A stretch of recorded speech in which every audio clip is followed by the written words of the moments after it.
Unidos. Qual que é o ganho real, concreto dessa viagem do senhor, desse encontro com o presidente Trump, diante desses, inclusive desse anúncio do tarifaço? Olha, o ganho real eu já consegui. PCC e Comando Vermelho declaradas organizações terroristas. Uma ameaça à soberania do Brasil? Isso ameaça a soberania do serviço do PCC. Acho que o eleitor médio, ele realmente se identifica com essa agenda internacional do presidente Trump? O eleitor médio, você não se identifica, eleitor médio, ele se mobiliza mais celular, a base. Você não quer que o ladrão de celular fique preso? Os editores do senhor têm usado isso, virou um debate político, como a questão da soberania. O que o senhor acha? De que forma que essa medida dos Estados Unidos pode não interferir na soberania do país? Mas não interfere em nada na soberania do país. Eu estou preocupado com os 50 milhões de brasileiros que não têm soberania, porque moram em áreas que são dominadas pelo CV, pelo PCC, onde há uma espécie de governo paralelo. São pessoas, que impõem o medo coletivo, eles cercam bairros com barricadas, tocam fogo em ônibus, eles atiram, matam policiais, atiram inocentes para desviar o foco numa operação policial, cobra mais caro pelo gás, exige que o comerciante pague uma taxa para levantar, para abrir as portas do seu comércio. Essas pessoas precisam ser libertadas.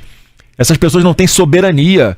Ô Cintia, você sai aqui do seu trabalho e vai até a sua casa em paz, tranquilo, ou você tem medo de roubarem seu celular, de alguém apontar uma arma para sua cabeça no sinal de trânsito? Você que está me assistindo aqui, você anda tranquilo no ônibus? Você, mulher, anda com a sua bolsa agarradinha, fechada, escondida, com o celular no lado, um pouquinho de dinheiro para ficar à mostra ali, se você for assaltado, você dá para um assaltante? Essa realidade que a gente vai se acostumar a viver para sempre, mas de jeito nenhum eu vou admitir isso. Então meu discurso está sendo sim muito radical na área da segurança pública, porque eu vou construir presídio, eu vou fazer o Congresso aprovar leis para que esses marginais fiquem presos de verdade, porque a cadeia não pode ser uma porta giratória. A polícia prende um ladrão de celular, no mesmo dia ele está solto roubando o celular de novo. Ou seja, ladrão de celular tem que ficar preso, tem que sair de circulação, tem que parar de levar o terror para as ruas das pessoas, para levar o terror e continuar assaltando e tirando uma coisa que é importante na vida de todo mundo. Hoje em dia um celular vale mais do que um carro, vamos dizer, do que uma casa, porque sua vida está aqui. São os seus aplicativos, são as suas senhas, é o acesso ao seu banco, é o seu e-mail, são as suas memórias afetivas, as fotos, os vídeos, está tudo aqui. O cara vem, leva isso de você, deixa um vazio. Então a gente tem que proteger, não o celular, tem que proteger a vida e a memória das pessoas que estão hoje no celular. Então, ladrão de celular tem que ficar preso. E o que o governo faz? Qual é a proposta? Não, ele admite que pode se roubar um celular, porque é só para tomar uma cervejinha, coitadinho, deixa ele roubar o celular. Então, mais uma vez, o brasileiro, o mineiro, vai ter dois caminhos para escolher. Esse do Lula que defende marginal, ou eu quero deixar esse marginal preso. Ontem o presidente Lula, o senhor falou dele, falou dessa questão da taxação, ele fez algumas críticas ao senhor. O senhor acha que esse discurso político vai ser usado contra o senhor e isso pode te prejudicar na campanha ou não, em relação à taxação dos Estados Unidos? Isso não vai prejudicar, porque com a verdade a gente vai explicar que essa taxa é do Lula, essa tarifa é do Lula, é por causa das provocações dele aos Estados Unidos.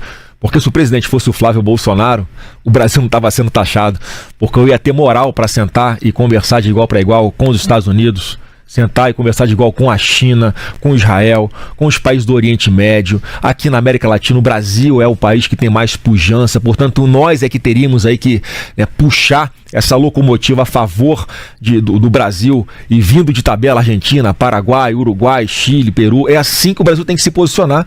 Só que pela atual política do Lula, o Brasil se apequenou. O Brasil é visto como um páreo internacional. Então a gente vai fazer um trabalho muito duro, faço aqui, mas eu espero, já que o Lula não vai conseguir resolver o problema de tarifas, eu estou aqui mais uma vez me colocando à disposição do povo brasileiro. Mesmo como pré-candidato, sem ser o presidente da República ainda, eu faço esse esforço pelo povo brasileiro e eu espero que a minha carta funcione e o governo americano não imponha essa tarifa sobre as empresas brasileiras. O governo americano pode estar com raiva do Lula, tem todos os motivos para punir o Lula, porque é uma pessoa que é ruim, uma pessoa que destila ódio, uma pessoa que defende traficante, defende terrorista, é uma pessoa que quer manter o brasileiro mais dependente possível do governo. É alguém que o presidente Lula não está nem aí para esses 50 milhões de brasileiros que não tem soberania. Ele quer defender a soberania dos narcotraficantes. Então o Lula está queimadaço com o filme no mundo inteiro. Só que não é justo punir as empresas brasileiras por isso. Não espero que a minha carta funcione e que o meu apelo ao governo americano para esperar chegar a 2027 para a gente fazer um grande acordo sem precisar botar tarifa nas empresas brasileiras na mesa. Senador, o senhor voltou dos Estados Unidos tentando transmitir essa imagem de proximidade com esse núcleo político dos Estados Unidos. Qual que é o ganho real, concreto dessa viagem do senhor, desse encontro com o presidente Trump, diante desses, inclusive desse anúncio do tarifaço? Olha, o ganho real eu já consegui. PCC e Comando Vermelho declarados organizações terroristas. Você sabia que Argentina, Paraguai já declararam essas organizações também como grupos terroristas? Por quê, Ed? Porque na Tríplice Fronteira, ali em Foz do Iguaçu, aqui no Brasil, que faz divisa, né, com Argentina e Paraguai, ali tem células do Hezbollah, de organizações terroristas internacionais, que é um hub de tráfico de armas, de drogas, ali aqui no Brasil, onde está vindo a lavagem de dinheiro dessas organizações terroristas. Então a gente tem que asfixiar financeiramente esses grupos, porque esse dinheiro que compra fuzil, esse dinheiro que impõe o domínio sobre territórios, mais uma vez, 50 milhões de brasileiros morando em áreas dominadas por ele, é com esse dinheiro que chegam as drogas para o seu filho. Você que está me assistindo, você que tem alguém na família ou próximo de você que sofre com o vício das drogas, é esse pessoal que vende as drogas para os seus filhos. Por que é que o governo Lula tem que proteger esses caras? Eu quero proteger o seu filho e ele quer proteger os traficantes. Olha o ganho maravilhoso que nós já tivemos, porque com essa composição, como esse combate a essas organizações terroristas, Ed, tem que ser internacional, tem que ser em conjunto com outros países, trocando informação, trocando inteligência, trocando tecnologia. Isso não ameaça a soberania do Brasil? Isso ameaça a soberania do CV e do PCC. E eu vou acabar com a soberania do CV e PCC no Brasil. E o povo brasileiro, nós já tínhamos que ter reconhecido esses grupos como terroristas. Ô Lula, quando é que você vai reconhecer Comando Vermelho e PCC como organizações terroristas? Vamos pensar na soberania do povo brasileiro. Para de pensar na soberania dos traficantes e terroristas. O Brasil é um país sério, está cansado de violência. A gente não vai mais ter tolerância nem com ladrão de celular, como o Lula tem, e nem com esses terroristas. Você acha que o eleitor médio, ele realmente se identifica com essa agenda internacional do presidente Trump? O eleitor médio, se você não se identifica, eleitor médio, se mobiliza ladrão de mais celular, a base. Você não quer que um ladrão de celular fique preso? Você, pai, que está sendo expulso da sua casa lá na cidade do Ceará, que é Nova Morada, você vai lá no bairro de Nova Morada, no Ceará. Esses caras de CVPCC, eles expulsaram moradores, trabalhadores de suas casas, não tinham para onde ir. E às vezes matavam porque não iam com a cara deles. Você pega comunidades, favelas ali no Rio de Janeiro, Ed, no Complexo do Alemão, por exemplo, aonde, né, o Lula foi fazer campanha sem polícia, um local dominado, berço do Comando Vermelho, ele passeando tranquilamente, um local onde sabidamente é o domínio de traficantes de drogas. Ou o ministro da Justiça do Lula, o Flávio Dino, que hoje é ministro do Supremo Tribunal Federal, ele entra numa favela no Rio chamado Complexo da Maré, numa rua onde já morreram vários policiais baleados por tiros de fuzis de traficantes hoje de terroristas que dominam aquela comunidade. Ele entrou sem segurança nenhuma, na maior tranquilidade. São locais onde você só consegue acessar se tiver autorização do tráfico. O ministro da Justiça do Brasil entra num local dominado por esses narcoterroristas, sem a polícia. Olha o recado, isso foi um vexame, foi uma bomba no Rio de Janeiro. As forças policiais todas falaram, não acredito, o Brasil está tomado pelo Comando Vermelho, os caras estão dentro do Palácio do Planalto. É assim que a população percebe hoje o Lula como sendo alguém que tem simpatia pelo CV e pelo PCC. Olha que perigo para o Brasil.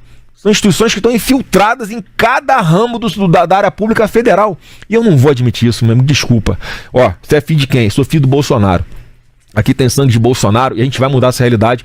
E aí eu tenho certeza, Ed, que esse discurso e essa realidade chega na ponta da linha para quem precisa. Não é questão de discussão sobre apoio internacional, não fui pedir apoio eleitoral para ninguém. Eu fui lá defender bandeiras que são importantes para o povo brasileiro. Senador, eu queria voltar um pouquinho na sua agenda aqui em Minas. Ontem a gente viu uma foto que foi emblemática ali, né? Tinha Ronaldo Caiado, ex-governador de Goiás, Romeu Zema, nosso ex-governador mineiro, o senhor. Como é que foi essa conversa? Vocês conversaram ali? Porque às vezes a gente ouve, né? Na própria imprensa, nos bastidores, a direita tá ali, né? Às vezes brigando e tudo. Teve uma conversa do senhor com o Romeu Zema, né? Depois que ele fez alguns ataques ao senhor nas redes sociais, foi, eu acredito, o primeiro encontro pessoalmente. Como é que foi essa conversa? Não, foi uma conversa amistosa, né? Assim que eu cheguei primeiro, aí depois chegou o Zema e depois chegou o Caiado. Eu sempre tive uma conversa muito franca e direta com eles. Com o Zema, nós sempre conversamos dessa forma. O importante é a gente estar junto para derrotar o PT. O Zema, o Caiado e eu, nós três temos uma grande responsabilidade de estarmos unidos contra o PT, porque a gente sabe que o Brasil não suporta mais o mandato do Lula, mais o mandato do PT. O Brasil vai afundar de vez, vai mergulhar em criminalidade, vai mergulhar em aumento de impostos, vai acabar com as poucas oportunidades que o povo brasileiro ainda tem.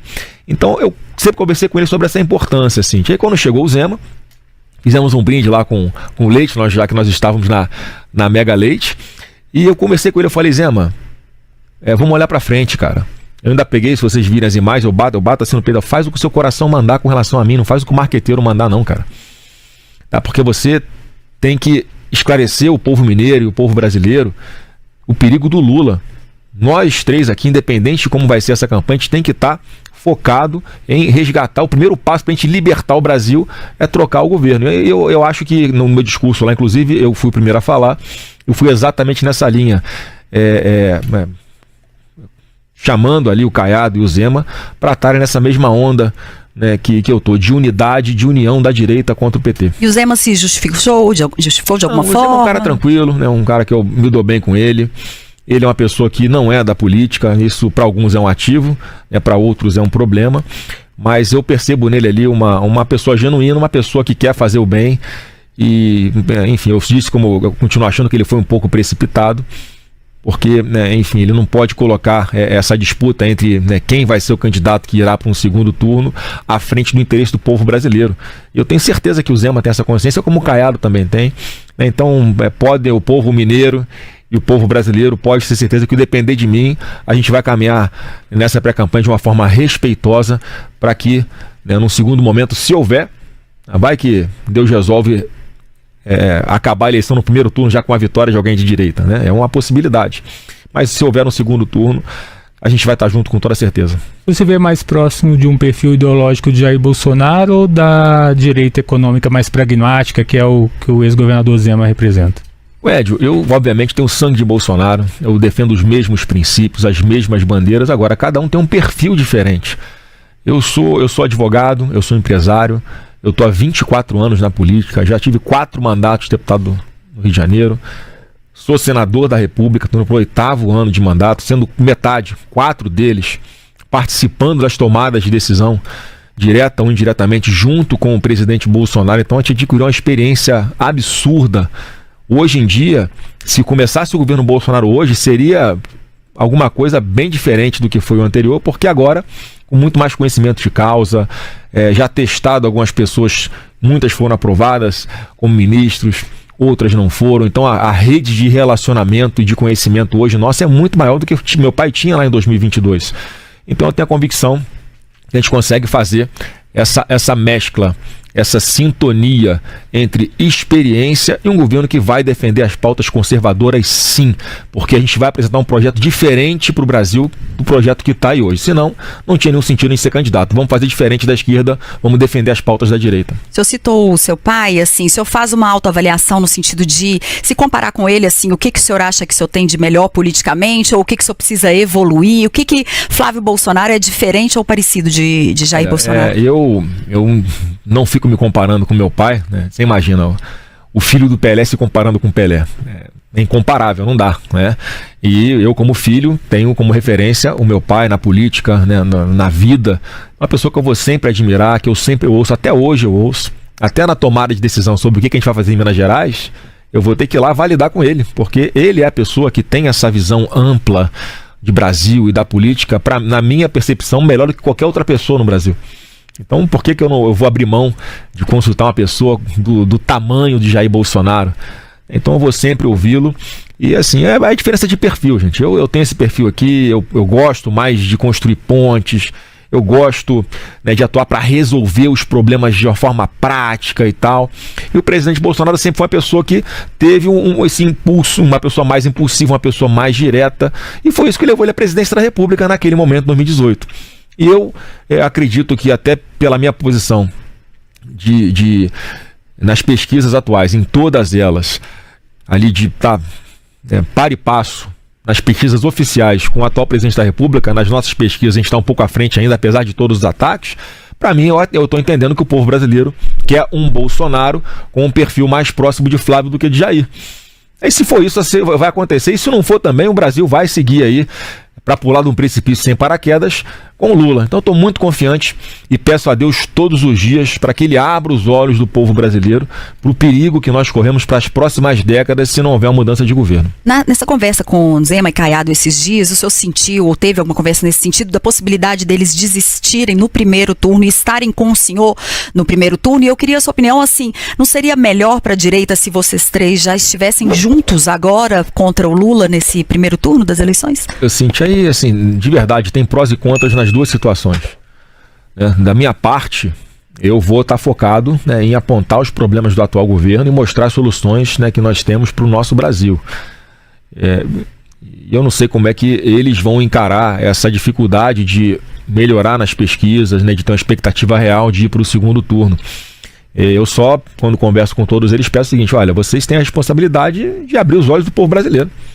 Aponta as mazelas do atual governo, olha como é que ele é um governo mentiroso, como é que ele está endividando mais de 80 milhões de brasileiros, olha como é que o Lula defende bandido, olha como é que a gente está abrindo mão de ter uma parceria comercial importante com os Estados Unidos, que há mais de 200 anos são o nosso principal parceiro comercial, hoje junto com a China. Ele não pode escolher a China e ignorar os Estados Unidos, tem que tratar com os dois, tem que pensar no povo brasileiro. Então eu não tenho controle sobre qual vai ser a tomada de decisão deles. Mas tem o lado de que, olha, quanto mais candidaturas de direita tiver, melhor. São mais campanhas olhando ali, apontando os problemas, os defeitos do atual governo e mostrando soluções. E se eles resolverem não ser candidatos, obviamente estão aí de braços abertos para estar junto com eles e ter um alinhamento de ideias, de princípios e de propostas. Algum poderia ser vice do senhor? Essa questão de vice é mais para frente, a questão partidária que tem que ser levada em consideração também.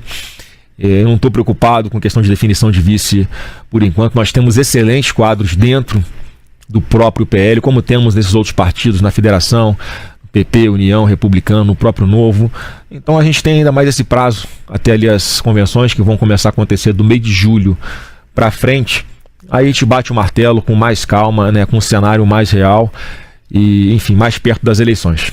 Você falou dessa vantagem que o próximo presidente vai ter em escolher os ministros do Supremo. Qual que deve ser? O senhor criticou bastante essas indicações do presidente Lula, pela proximidade que ele teve com Flávio Dino, com o Cristiano Zanin. Qual que deve ser o critério do senhor na escolha de um ministro do Supremo Tribunal Federal? Olha, fazer diferente do que fez o Lula, de botar amigos ideológicos para promover perseguição política aos seus adversários, que foi isso que ele fez. A gente tem que lembrar, Ed, que o presidente Bolsonaro foi julgado por 5 ministros numa turma no Supremo. O Alexandre de Moraes, que é um inimigo público declarado, que ainda em 29 de abril de 2020, foi aquela canetada que ele deu impedindo o presidente Bolsonaro de escolher o diretor-geral da Polícia Federal. Olha que ironia, Ed? O fundamento foi que ele era uma pessoa muito próxima da família, o Alexandre Ramagem, que hoje é mais um exilado político no Brasil. Ele é delegado da Polícia Federal, foi impedido de assumir. Então você vê que desde o início do governo Bolsonaro, com 1 ano e 4 meses de governo, já tinha interferência do Alexandre de Moraes